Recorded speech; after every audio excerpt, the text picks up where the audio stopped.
अस्सलाम वालेकुम। उम्मीद करता हूँ आप सब खैरियत से होंगे। आज की वीडियो बड़ी इंटरेस्टिंग होने वाली है। आज की इस वीडियो में हम जानेंगे कि कैसे अर्थक्वेक में हम खुद को और अपने प्यारों को महफूज रख सकते हैं।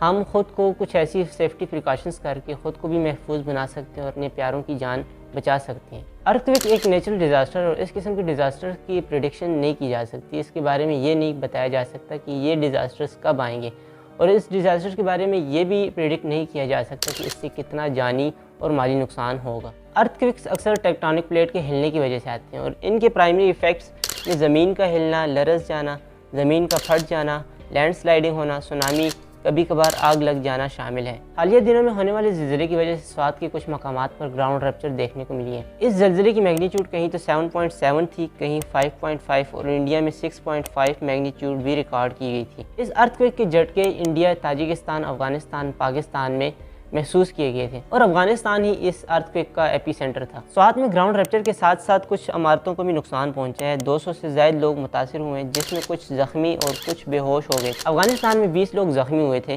गुज़िश्ता साल अफगानिस्तान में 6.1 मैग्नीट्यूड के अर्थक्वेक के बाद 1000 से ज़्यादा लोगों की अमवात हुई थी। असल में पाकिस्तान भी दुनिया के सबसे ज़्यादा अर्थक्वेक प्रोन कंट्रीज़ में आता है। ये एशिया का सबसे एक्टिव एरिया है। पाकिस्तान 3 टेक्टोनिक प्लेट्स पर वाक़ है, यूरेशियन, इंडियन और अरेबियन टेक्टोनिक प्लेट, और यही वजह है कि अक्सर पाकिस्तान में इस किस्म के छोटे बड़े ज़िलज़ले होते रहते हैं। इस किस्म के अर्थक्वेक में कुछ ऐसे इक़दाम हैं जिनके करने से आप खुद को भी नुकसान से बचा सकते हैं और अपने इर्द गिर्द मौजूद लोगों के भी नुकसान से बचा सकते हैं। अर्थक्वेक की सूरत में आपको ड्रॉप, कवर और होल्ड ऑन के फार्मूले को याद रखना होगा। अगर अर्थक्वेक के दौरान आप सोए हों और जाग गए हैं तो अपने बेड पर ही रहिए। अगर आप कमरे में हैं तो अपने कमरे में ही रहिए, बल्कि भागने की कोशिश ना करें। अपने इर्द गिर्द कोई ऐसी टेबल, कोई ऐसा फर्नीचर या कोई ऐसी सॉलिड चीज़ देखें जिसके नीचे आप घुसकर खुद को महसूस कर सकते हो। इस सूरत में क्या होगा, अगर कोई भी चीज़ गिरती है तो वो आप पर डायरेक्टली नहीं गिरेगी, बल्कि उस टेबल पर या उस सॉलिड पर गिरेगी, जिसकी वजह से आप महफूज रहेंगे। अगर आपके इर्द गिर्द कोई ऐसी टेबल मौजूद नहीं है तो अपने सर और गर्दन को छुपाने के लिए आप इस पोजीशन को इख्तियार करें और अपने हाथों को अपने सर पर रखें।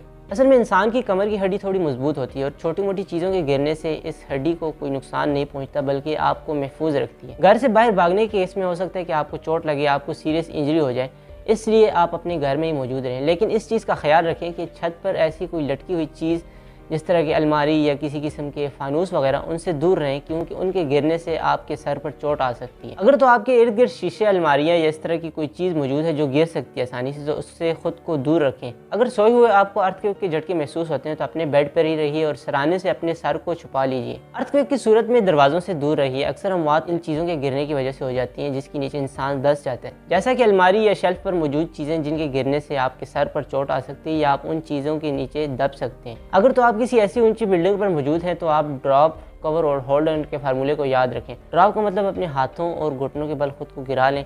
कवर मतलब खुद को किसी ऐसी टेबल के नीचे, किसी ऐसे फर्नीचर के नीचे, किसी ऐसे सॉलिड के नीचे बचाएं जिससे आपके सर को और आपको नुकसान न पहुंच सके। और होल्ड ऑन का मतलब कि इस चीज़ या उस फर्नीचर या उस टेबल को मजबूती से पकड़े रखिए। अगर इन केस आप बिल्डिंग से उतरते हैं तो उतरते हुए सीढ़ियों का इस्तेमाल करें, एलिवेटर का इस्तेमाल ना करें। इस सूरत में हो सकता है कि बिजली जाए और आप एलिवेटर में फंस कर आपके लिए एक नई मुसीबत बन जाए। अगर आप घर के बाहर हैं तो कोशिश करें कि ऊंची बिल्डिंग से, टावर से, पोल से और दरख्तों से दूर रहने की कोशिश करें कि आप ओपन एरिया में जाएं। और अगर आप गाड़ी चला रहे हैं और ड्राइविंग के दौरान आपको अर्थक्वेक के झटके महसूस होते हैं तो अपनी गाड़ी को एक साइड पर रोक लीजिए, लेकिन ये ख्याल रहे कि पास कहीं पोल, दरख्त और इस तरह के टावर्स वगैरह ना हो जिनके गिरने से आपकी गाड़ी को और आपको नुकसान पहुंच सके। इस सूरत में अपनी गाड़ी को एक साइड पर खड़ा करके गाड़ी में ही बैठी रहिए और जब अर्थक्वेक के झटके आपको महसूस होना बंद हो जाए तो आप गाड़ी ड्राइव कर लीजिए। अर्थक्वेक के दौरान अगर आप अपनी घर से बाहर चले गए थे और वापस आने पर आपको दीवारों पर या छतों पर दरारें देखने को मिले तो कोशिश करें कि घर में अंदर ना रहें बल्कि बाहर जाएं, क्योंकि आफ्टर शॉक्स के आने से ये छतें या दीवारें गिर सकती हैं जिससे आपको नुकसान पहुंच सकते हैं। तो उम्मीद करता हूँ कि वीडियो इंटरेस्टिंग लगी होगी। इस वीडियो को अपने दोस्तों के साथ शेयर करें